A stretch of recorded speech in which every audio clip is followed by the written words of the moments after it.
ayom Christmas alegin ya lepen nang penim yang ilaka kahash nong belehe Ika ayom Christmas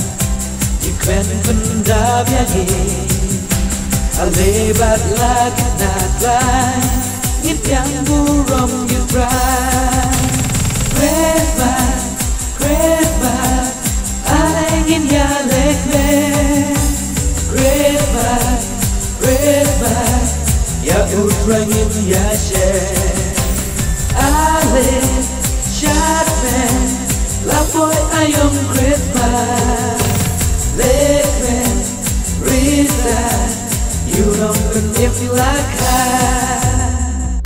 Papaneka kubo Paangel kibentang Ang kayong tim ka Jesu Ha Bethlehem Julia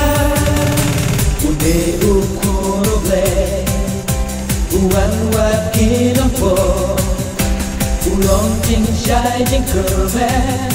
Ya birthday bamuko Christmas Christmas alengin ya lekmen Christmas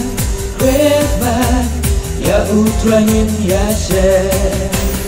ale chatmen la boy ayom Christmas lekmen risa you don't believe like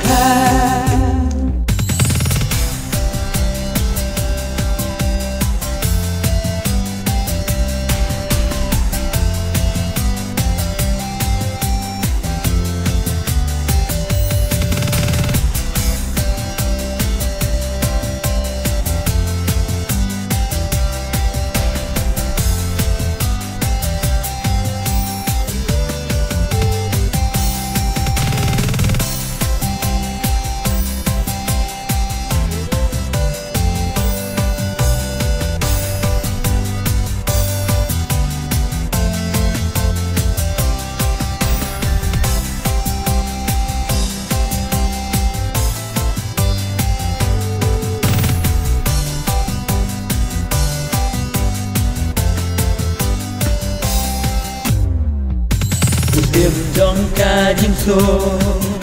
Madap da jing so re One long grill shop birthday Of John mi wan ban ke Tong in pli la go no Ngin piang yu nong pene Da jing ra ke Christmas Kan long na do ban se Christmas Christmas alengin ya lekmen Christmas Christmas ya utrangin ya share ale chatmen la boy ayom Christmas lekmen risa you don't can in like